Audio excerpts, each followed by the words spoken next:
Welcome back to the Mostly Legal Podcast, a show where we share the untold stories of people who make law firms operate. I'm your co-host, Rob Joyner, CRO at Centerbase, and somehow our little show got lucky enough to welcome someone who has not only exemplified strength and resilience, but has acutely demonstrated what it looks like to never give up. Not to mention, he'll also be a headline speaker at this year's Association of Legal Administrators annual conference. And I'm Amanda Copeless, the Executive Director for Sheffield, Lohman & Wilson, based in Central Florida. This week's guest came to us courtesy of Kyle Wygand through his role as president of the Foundation of Legal Administrators. When Kyle called to tell me that the foundation had secured Inky Johnson as a speaker for their Brazina Memorial Session and that they had asked him to be on an episode of our podcast, I was speechless. And we all know I'm never speechless. Inky Johnson is one of the most highly sought-after speakers in the world.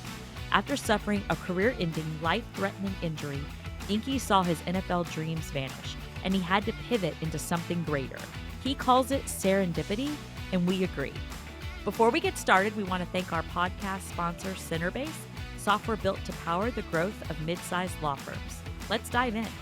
Today, we're talking to Inky Johnson. He has a master's degree in sports psychology from the University of Texas. Oh my God. FYI, I am from Texas. And saying University of Tennessee, those words are like not coming out. Oh yeah, absolutely. Absolutely. I get it. Sorry, University of Tennessee, not the great state of Texas, where you were starting cornerback on the football team. And so I'm going to let you tell a little bit about your story, but we want to know how the entire course of your life changed in 1 minute. Absolutely. And so first and foremost, I want to say it's an extreme honor and privilege to be on with you guys. I greatly appreciate it. But I grew up inner city Atlanta, born to a mother at 16 years old. She took me back to 125 Warren, 2-bedroom home, 14 people, and had dreams and aspirations to change my family's life. And I felt as if at an early age, football was the vehicle to help me do that. And so was blessed with an extreme level of talent and ended up becoming the first one in my family to go to college, to the University of Tennessee, and was playing football at a very high level.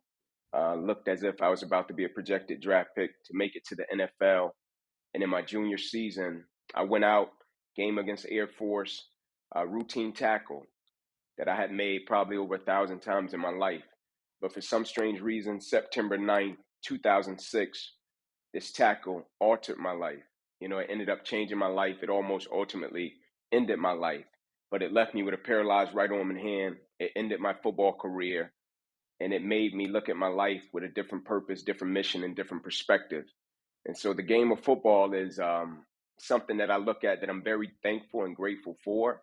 But a lot of people view my situation as a tragedy and view my situation as something terrible. But I look at my situation as the ultimate blessing. That's an awesome way to start on that. And I think there's some of it is a blessing because you have a podcast and you had Cam Newton as a guest. And I fangirled on that entire episode. Yeah, that's my guy. Absolutely. That's my guy.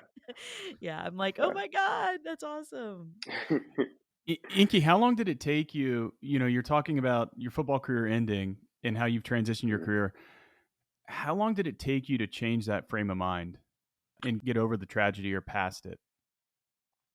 It took a while, man. It took almost 3 years, to be completely honest, because I was in the process of just trying to understand it and grasp it. For a while, it felt as if it was a bad dream, right? Because when you work for something your whole life, as you guys know, when you dedicate yourself to something, when you put forth effort, dedication, and commitment toward a dream, a goal, or aspiration, and it doesn't turn out the way you want it to, that's one thing. But when something doesn't turn out the way you want it to and it alters your life, that's a totally different situation. And I always say to people usually can plan for things, right? Like if something happens, you can plan and you can see the end coming, especially for a lot of athletes. Well, my career ended overnight, right? And I couldn't plan for it. And so I always say to people, when things happen, opposition, adversity, challenges, don't try to understand it, right? Because we always want to understand, why did this happen to me? Why am I going through this? And I always say, don't try to understand it right away, because you might go through something so tough that you're not going to understand it. And I always say to people, man, just survive it, right? Do your best to survive the moment. And once you get in a place of peace, go back, evaluate it, start extracting things from it, and see how you can add value to the world, to environments, and to people. But it took me about 3 years, right? Because I was trying to understand it. I wanted to understand, like, man, why is this happening? What's going on? And then I got to a place where I was like, you know what? Let me shift this energy, man, and just survive this moment so I can use it. Was there just like a moment that it I was snapped, going to ask like that. clicked? Oh, Well, sorry, Amanda, Yeah, but sorry, was there a say it moment it again. just clicked? yeah, Or man, what it what was did. that emotion like?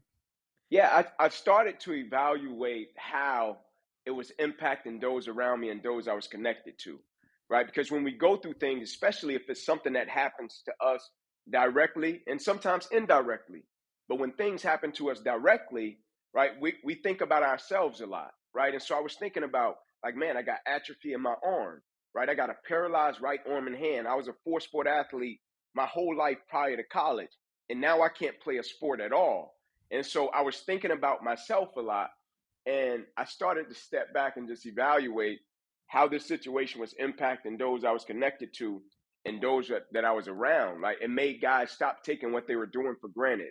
Right? It made my mother and my father start talking again. And then I started to view it differently and realize that this situation, if I handled it in the right way, it could serve a purpose that was a lot greater than myself. One of the stories you told me that really resonated was the one about how you had always imagined being in the swimming pool and throwing your kids up with both of your arms, and Yeah, how absolutely. the realization that that was going to be much more difficult really hit home for you. So before I steal your whole story, can you share that with us a little bit?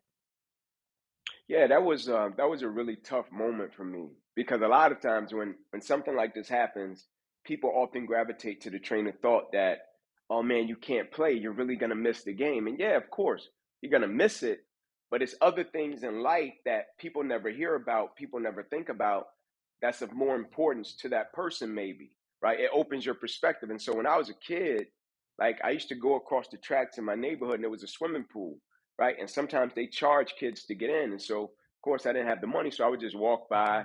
And some of the things that I would see, like a father throwing up a kid, catching them in the pool, like I used to always be like, man, I can't wait until I get children one day, my family, and I can throw my kids up and I could catch them, right? When you think of the Yeah, image of a kid getting thrown up by an adult, they laugh. It's just a beautiful image. It was something right. that I always look forward to because I never experienced that as a kid.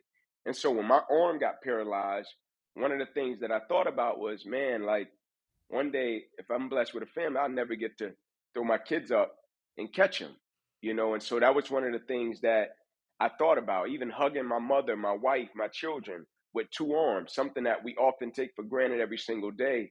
That's something that I think about often, right? I got three little sisters. Like, I wish I can hug them sometimes with two arms. I wish I can put them on my back. I wish I could put my kids on my back. And so, just the simple things in life that you think about that people may not always think about or appreciate. Man, that hit home for me.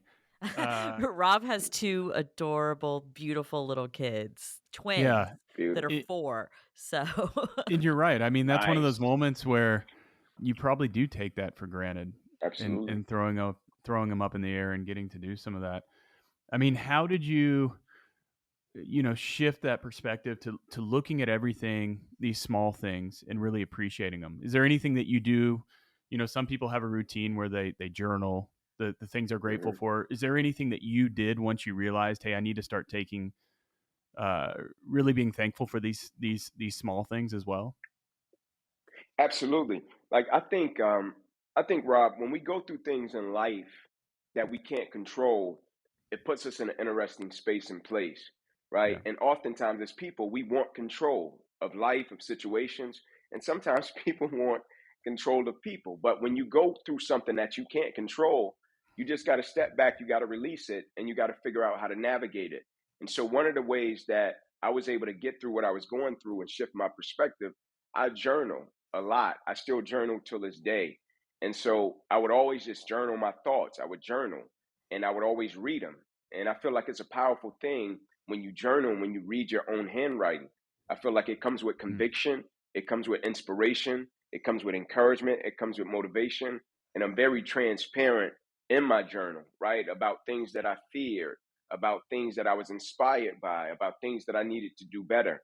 And so I still journal until this day. my method has changed quite a bit because, I have two children. I have a 10-year-old son, 11-year-old daughter, me and my wife. And so now I journal to myself, I journal to each of my children, and I also journal to my wife. That's special. Do you share those with them? Yeah. Do you share them I or are you haven't saving yet. them? Yeah, yeah, I Mm. haven't yet. I'm saving them. I don't know when I'm gonna give them to them, but I haven't shared it with them yet. That's awesome. My little journal is right in the middle of all my work notes. So it's like top 10 things I have to do today. And then I use a bullet journal and I put a really small little something that happened or it's inspirational. But when I go, in order to Sweet. find all that stuff, they're going to have to read through pages and pages of things about insurance and taxes. And then there's going to be little notes. Like, I really should be doing Valuable. it. That's valuable information, though. That's valuable information. It is Absolutely. valuable. It is valuable. But Absolutely. that's interesting that you journal to your kids and your wife Hmm. as well. It just again it goes back to that perspective and how you're looking at relationships. And sometimes I think, I have young kids, as Amanda mentioned, and you just get so bogged down by all the helping them get dressed, helping them eat, dealing with temper tantrums Absolutely. that you don't take that time. I just traveled and it's like I actually, I miss them. And you don't take that time on a Absolutely. daily basis to really think about everything you appreciate and what you have. I really like that. Absolutely. Yeah. And Once your also, kids, like, nope, no, no, go ahead. no, go ahead. I was Nope. just gonna say, and also like when my injury happened, like Mhm. oftentimes as people, we don't like to think about death or situations such as that. But when my injury happened, my life was really on the line, right? So I ruptured my subclavian artery and I was bleeding internally. And so they Wow. had to perform life-saving surgery. They had to take the main vein out of my left leg and plug it into my chest in order to save my life. And so when I came through that, yeah, it was a sense of hurt, like, man, I can't play, but it was a heavy sense of gratitude. And so, even with our children and our loved ones, I think when something happens to a person, like people always come up and they speak to them and say, hey, man, let me tell you about your father. And let me tell you about your mother, right? If somebody transitions and they pass away, let me tell you about them. And all those things are great, right? It's incredible because it's different people's stories, different people's perspectives.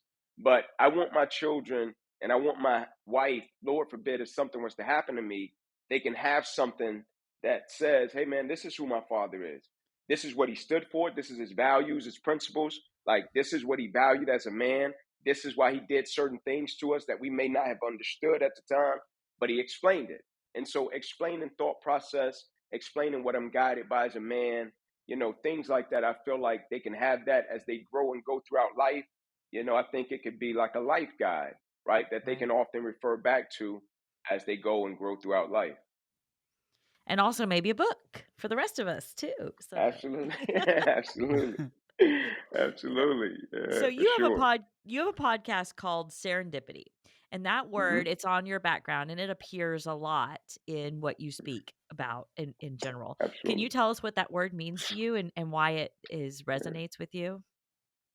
Yeah, it's just happenstance, right? Like how we get to the places that we arrive at in life, how the things that you may see a person doing, how did that manifest? And so I firmly believe part of success, part of being efficient and effective is asking the right questions, right? And I remember when I was a kid, oftentimes if I saw somebody doing something, I used to think and make the assumption that, oh man, they had to always want to do that, right? But once I got older and I started asking questions about how people got into their careers, how people started down the path that they were on, I would say, hey, man, how did this happen? And a person will tell you a cool story about how something happened and led to another journey in their life and they had to embrace it. How fear played a part, how faith played a part, how Right. uncertainty played a part.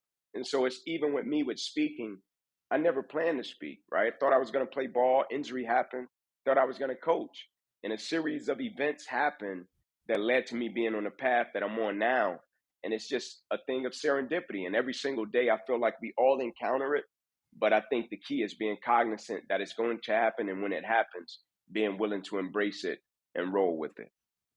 I think that will speak to a lot of our listeners in general because we always joke that the job that I have and that a lot of other people have is not something we planned for because there's no college degree to go in and manage a law firm for the most part. And so when Absolutely. so many of our guests tell the stories about how they started out as a receptionist and moved up and we had somebody from the front desk to the corner office and they all tell their stories about this serendipity. And so when I saw that, I thought, Wow. wow, how that is a theme that keeps coming up over and over again from all of our guests about what that little moment is that just changed the trajectory of what they thought they were going to be. I mean, I was going to make, I was going to be in graphic design, and then Y2K happened, and now I I'm glad you're Mhm. do not. accounting.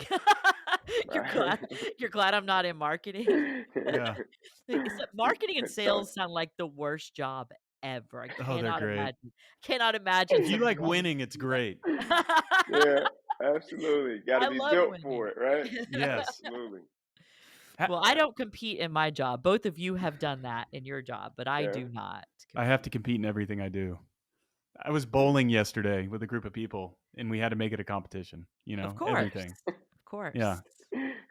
Hey, Inky, you talked about fear, and I know I've Mhm. listened to some of your YouTube videos about the fear of failure. Uh, Absolutely. how does that fear of failure really play into what you've been able to do, and how have you overcome it in certain situations?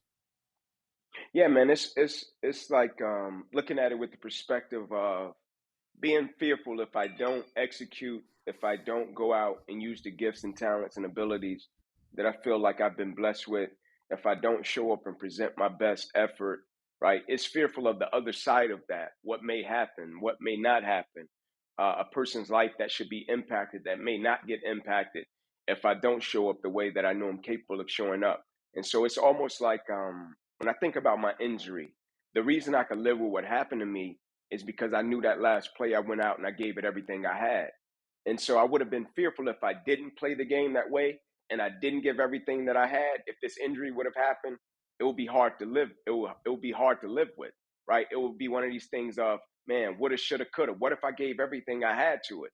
And so living my life with that same spirit, right? Every time I speak, right? Every time I go into an environment.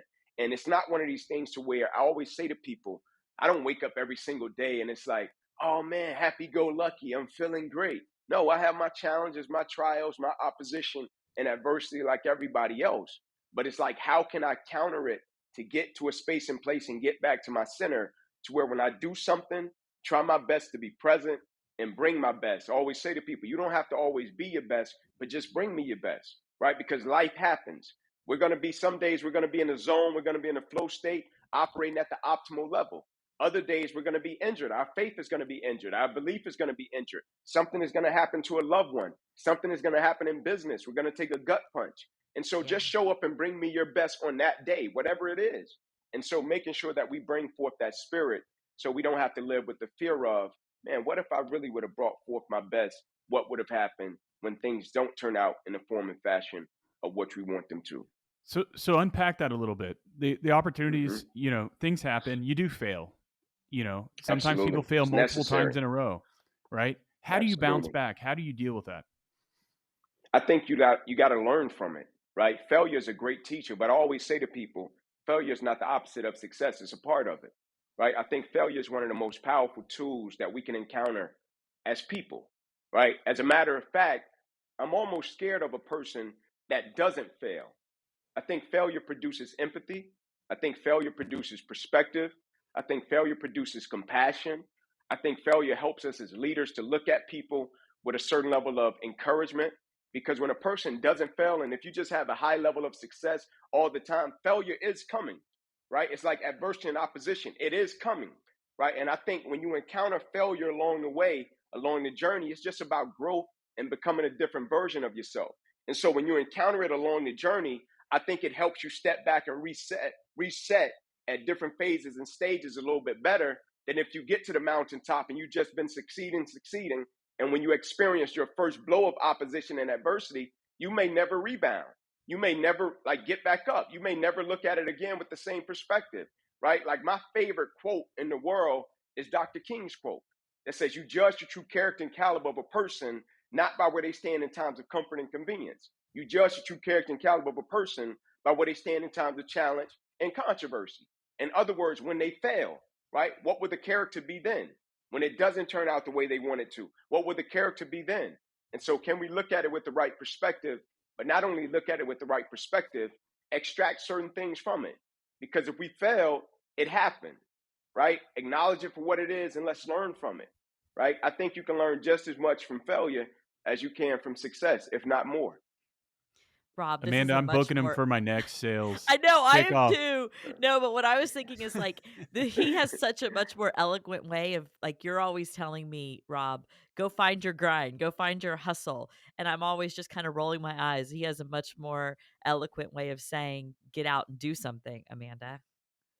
Yeah. Right? So get I out and Failure. do love I something, I Amanda. don't do something if I think I'm gonna fail at it. I mean, let Yeah. me tell you, Mm. I'm very competitive, but if there's a chance I'm not gonna succeed, I don't do it. And so, Oh wow. Yeah. I know, I'm gonna Can I learn. say something about that? Yes, Because please. I just got a question from a coach, a high level coach, a Division 1 coach, just asked me the same question last week. Right? They got fired from a job, you know, high level job, and was doing well for a long time. Had a couple of off seasons, ended up getting fired, and they text me and say, "Hey, Ink, why am I questioning? Can I do this again? Right? Why am I scared of failure? Why don't I want to coach again? I've been coaching forever, right? Why now am I questioning, can I do this? I've been doing it forever." And I was like, the fear of failure, man, it paralyzes you. And we Yeah. all have different value systems, right? Like different principles, different things that we're guided by. And I was just saying to him, like, the fear of failure, it's not the opposite of success, it's a part of it. Embrace it. It makes you sharper. But this person had also experienced a lot of success, and Yeah. this was their first time encountering that level of what they consider failure. And I get into it sometimes. I think sometimes we give words too much power, right? It's just a Yep. word with a definition attached to the opposite side of it, but we use it and we grow from it. Inky, I think sometimes too, like I have that fear of failure and I try pushing through it. I've dealt with anxiety, all that. And I think sometimes you have to be able to separate the story you're telling yourself and realize Mm-hmm. you're the only one telling yourself that story. No one else has that narrative out there. And Right. once you can Absolutely. take that and separate it, then you can kind of push past it Mm-hmm. and really go after something. Absolutely, man. And I think also, like, to add on to what you're saying, I think sometimes the fun gets lost in what we're Yeah. doing, right? Right. Like people just don't have fun with it. It's like, man, like have fun, like loosen up, right? Like have fun with it. And a lot of times when people get back to that space and place to where they're having fun, they're enjoying what they're doing, it shifts their perspective and they get back to the space and place to where they're operating at a high level again. But they put so much pressure on themselves to where I feel as if sometimes it steals the joy and the passion. I think a lot of young professionals too, like that really resonates because they, well, just people in general, you're always looking Absolutely. to what my career is going to be. Where is my career going to end? What is that pinnacle? And then for the Absolutely. 10, 20, 30, 40 years, you've forgotten to enjoy that journey and getting Absolutely. there in the daily grind Oh my and the gosh, this small things. hits so like you guys don't even know. This is hitting so hard because that's me. Rob's always like, Amanda, what do you want to do? And I'm like, oh, I have a goal and a goal and a goal and a goal. And it is all very career oriented about where I want to be next and next and next. And you're right. I sometimes don't take and pause and be grateful for where I have already made it. I mean, we have a podcast that's listened to by tens of listeners. So Tens of listeners. dozens, tens of listeners. Yeah, it's amazing. Well, what Inky's saying about the journaling, right? And looking back and taking a period of time, whether it's a day, a week, a month, a quarter, and saying, look at all I did. I mean, we started doing that a couple of quarters ago, and I was like, damn, we do a lot. And it's just good to sit back sometimes and appreciate that instead of always looking for what are we going to do next. On one of the videos I was watching, you told a story about something a teacher once told you. This is kind of shifting gears a little bit about something being a you issue. And I really took that to heart also in addition to all the rest of the things you say. But because I deal with that kind of on a daily basis with people who are I work around, and I'd love to hear you tell that story for us. Absolutely. Absolutely. I feel like we go through things in life to where sometimes people wrong us, or, sometimes it's not your fault if something happens. Sometimes you may encounter something and you can look at it with a certain perspective. And he just introduced this, hey man, approach things and just look at it with it's always a you issue, right? And what it was approaching things with a level of accountability, extreme ownership, and eliminating the excuses. right? Approaching everything with the perspective of, hey, if it is to be, it's on me, right? Even if somebody wronged you, the amount of time that you're going to spend trying to fuss and argue with this person, trying to validate your opinion, your perspective, like it's going to take up so much energy that you're not even going to execute and get the thing done that really needs to get done.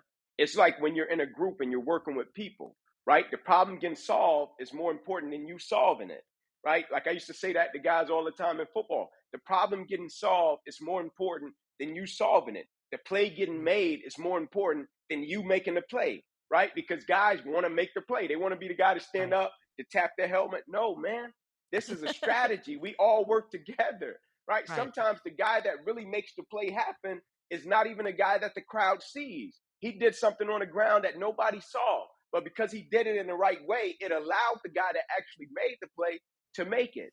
And so approaching things with the perspective of extreme ownership, accountability, and even if it happens, I'm going to accept it, I'm going to process it, and do my best to get forward and accomplish what it is that I'm trying to accomplish. And so it's just an accountability method to make sure that we're getting things done and we're not spending so much time trying to justify why it didn't happen or if a person did something to us. Not saying that we don't acknowledge what they did, but we're not just going to sit there and go back and forth and play tennis with our tongues, and we're going to handle our business and get past the moment. Your sentence is going from why me to why not me, Absolutely. right?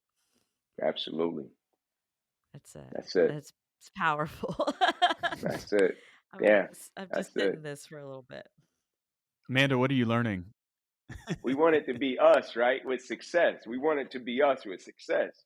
But with opposition, we don't want it to be us, right? And so it's always like, man, why me? Why not you? Right? Yeah. What am I learning, Rob? Well, that I like to win individually. And so I'm really going to focus on the team win concept. Like, I'm going to sit with that this week alone. Like, even in something small, like we as a group are able to get this done. And it doesn't matter that my name isn't the first on the project. All going through school, if we had a group project, my name was always first, and I'd say it's alphabetical by first name. It has nothing to do with the fact that I did all the work. And Mm. so I go for that personal, that's what I sit in, right? The personal glory. And so I'm gonna try to focus on that this week. It's already Wednesday, so wish me luck. Eh,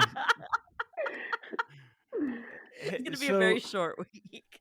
so Amanda and That'd I be are, fun. lucky. We're both in the position where we get to lead and we get to lead people.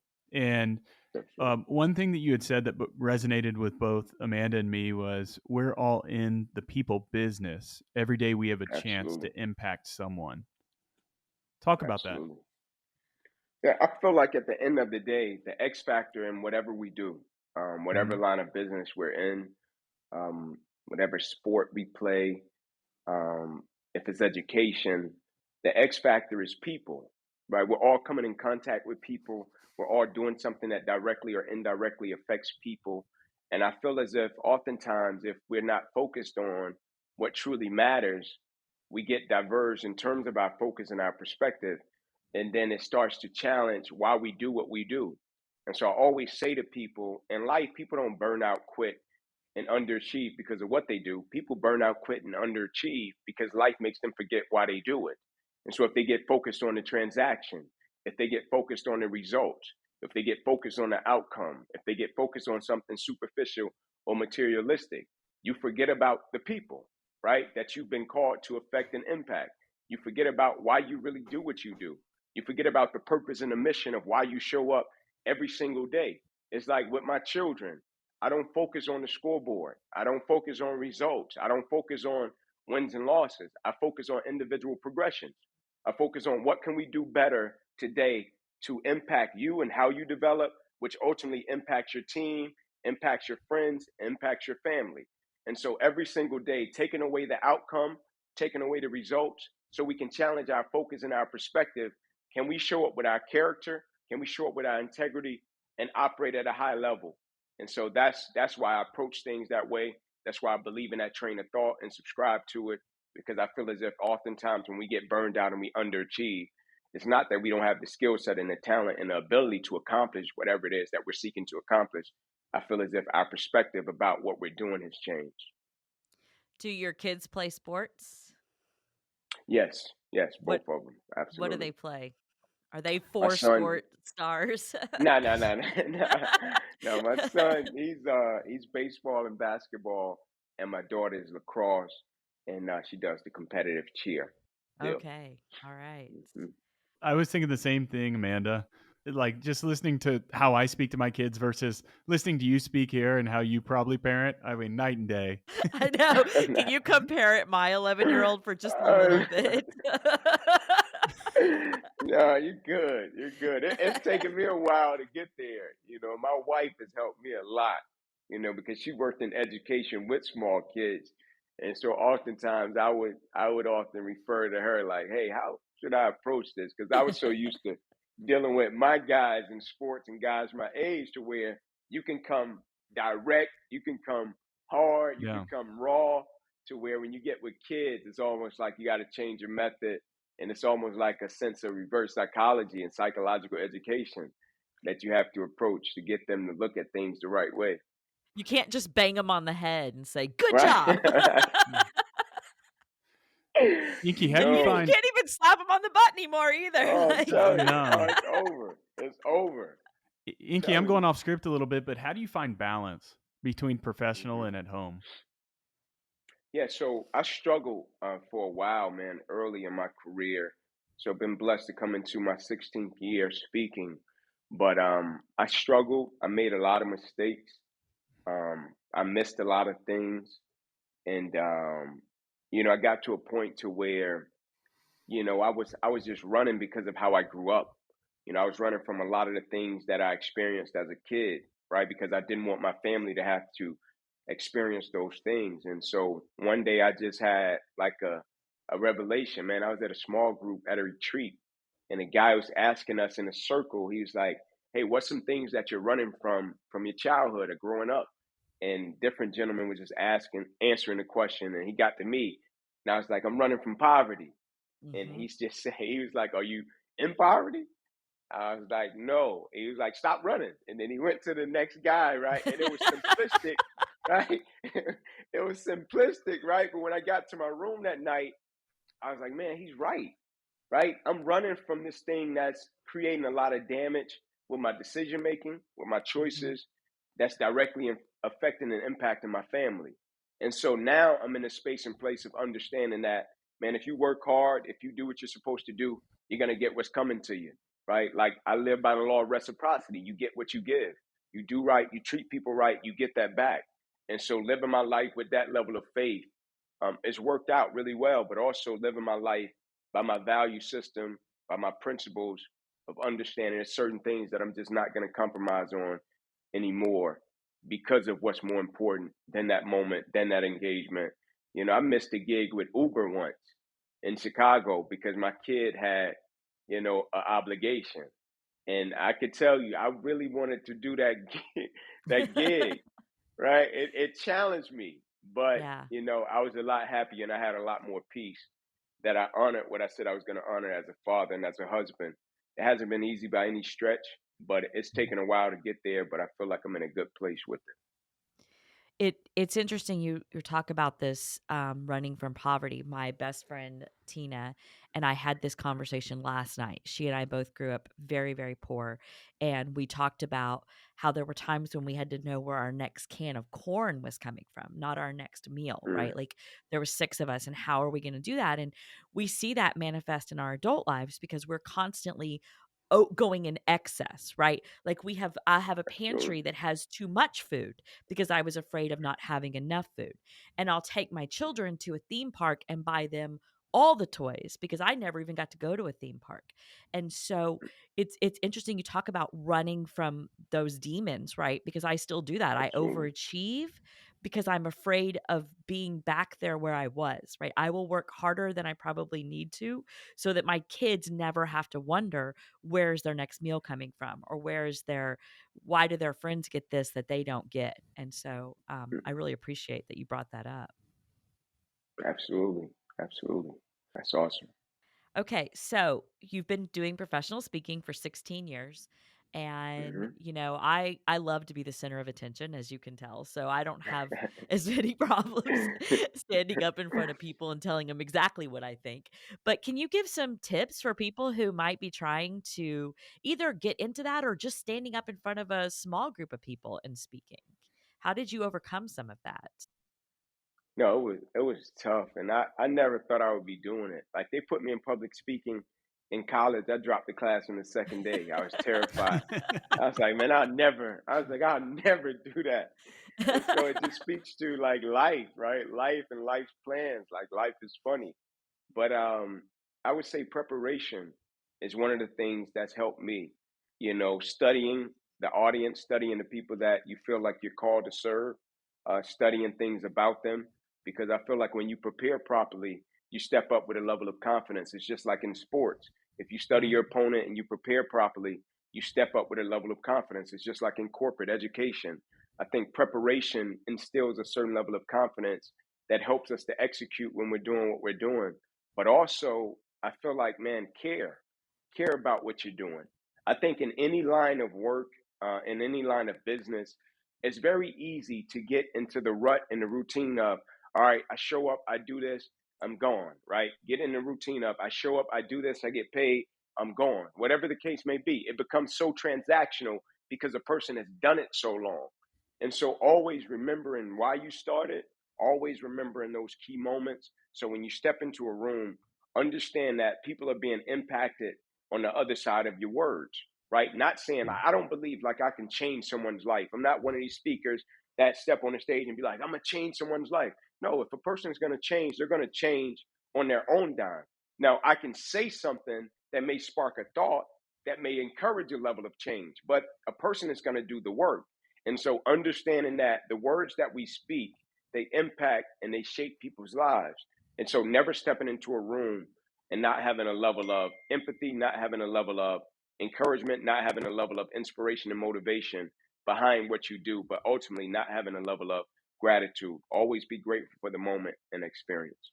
Inky, do you ever get up right before you're about to speak and have that moment of panic? I mean, you're talking about speaking to Uber and stuff like that. Do you ever have that fear? Oh, I used to. Yeah, yeah, I used to. Oh man, a couple of years in, I used to always like I would be a wreck. It would be like before a game, man. I would be like emotions would be everywhere. And then that first word would almost be like that first hit in a football Yeah. game. Once you get that first hit out of the way, you're like, all right, cool, let's All go. right, I got it. Once you Yeah. speak that first word, and I'll be like, all right, cool, let's go. But now, because I've been doing it for a while, I got my method, I got my preparation down to where it's like, all right, cool, let's go. But yeah, early in my career, man, people would talk about like being nervous in their stomach. I just feel like an eagle was in my freaking stomach, man. Yeah, Well, I think it's absolutely. authenticity, right, is what you're saying. Like if you wanna go out and speak to people, being authentic and being your true Absolutely. self is like your first key because if you have mastery of the material and then your authentic self and you believe in what you're saying, to me, those are the 3 first keys. People focus so much on the, "What do I do with my hand while I'm speaking? Do I Man, walk or do I not walk? Do I have my PowerPoint or do I not true. have the PowerPoint?" And I think when I teach people that some of those technical skills will come if you can get Mm. the first 3 down. And I'm not a professional speaker by any means, but that's what I put in my head. And I hear what you're saying, and I think it's great advice. Absolutely. No, I'm with you. I'm with you. So is Amanda likes to. She came and presented to my sales team, right? Because my sales team's calling administrators like herself, and she put this whole presentation together on how to connect with administrators, how to sell in the legal profession, and then her last slide was, "I'll never pick up your phone call." the title of the speech was Sweet. The title of Sweet. the I speech love was it. "How to Get Me on the Phone," right? And so the whole speech is Sweet. like telling about selling to me, and then the very last slide was, "Okay, I'm gonna tell you. Here's how you get me on the phone." And the joke was, I'm never gonna pick up the call." Like, I love Rob, it. I I think love it. I actually have a bet with one of Rob's inside sales people that he can't find a lie to get me on the phone. and it's Mm. been going for a couple of months now, so it's like Yeah. $100. He Yeah, says he's been going. laying low, and he's going to get me when he least expect it, but um, that actually is a good transition to. So the way that we know you is you are going to be speaking at the Association of Legal Administrators annual conference that happens in May, and it's in Kissimmee, which is I'm in Orlando, so it's not too far from here.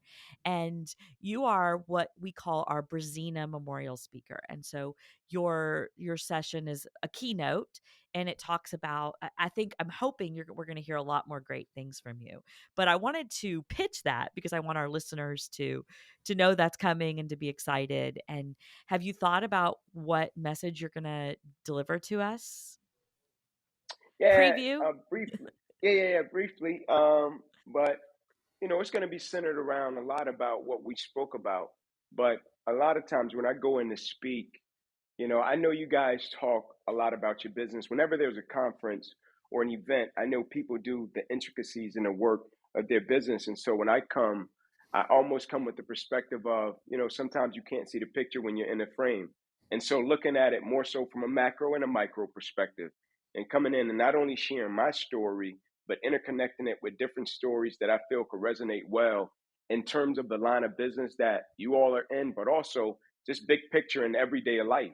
Because I feel like a lot of times the simple intricacies of life, we often don't think about a lot. Like I tell people all the time, I don't look at my career as what I do on the stage. I look at what I do in terms of when I step off the stage. My career in Mhm. terms of public speaking, people always think about it as, man, you spoke to this group, you spoke to this group, you were on the stage. I look at my career in terms of what I do when I step off the stage, when I'm in the airport, how I value people, when I'm somewhere at a store and somebody comes up to me and say, hey man, I greatly appreciate your video. I watched it with my son. Do I stop? Do I show a level of compassion? Do I Right. engage in dialogue? Or do I say, all right, cool, now keep it pushing? And so looking at things with a different perspective, approaching things with a different perspective, and driving home that message in both an efficient and an effective way, but also just the art of communication, right? Knowing which stories pull on certain emotions, right? Knowing what stories that I need to pull out in terms of that relay a level of conviction, knowing what stories I need to pull out that relay a level of laughter, knowing what stories I need to pull out that relay a level of encouragement and empathy. And so making sure I'm going into it from that angle and that perspective and driving home that message. Should this be one of the days when I don't wear mascara? Is this like, do I need a mascara Nice. warning day? You'll be good. You'll be good. They You'll be always good. make me Trust me. cry. I'm a You'll be secondary good. crier, and so if it's something is emotional at all, I'm like a hard exterior, and then any emotions at all, boom, waterworks. So I'll have to bring like a touch-up Yeah, pen or something. I I got you. gosh, Tears of joy. it will be tears of joy, and I I mean, got you. if I have a takeaway from today, sometimes you can't see the picture when you're in the frame. You went through that Absolutely. so quickly, but wow, like that's so powerful. Thank you so much for sharing that. Well, So thank you. we end up every one of our episodes with a segment we call Pitch Your Passion. And I was thinking about Hmm. this for you, and I'm like, that's all he is passion. So how are you going to pick one thing to be passionate about? But Hmm. hopefully you have something you can pitch for us. I've already done your podcast, but if you want to do that as well, you can. Yeah. So if I could pitch my passion, it would be helping homeless.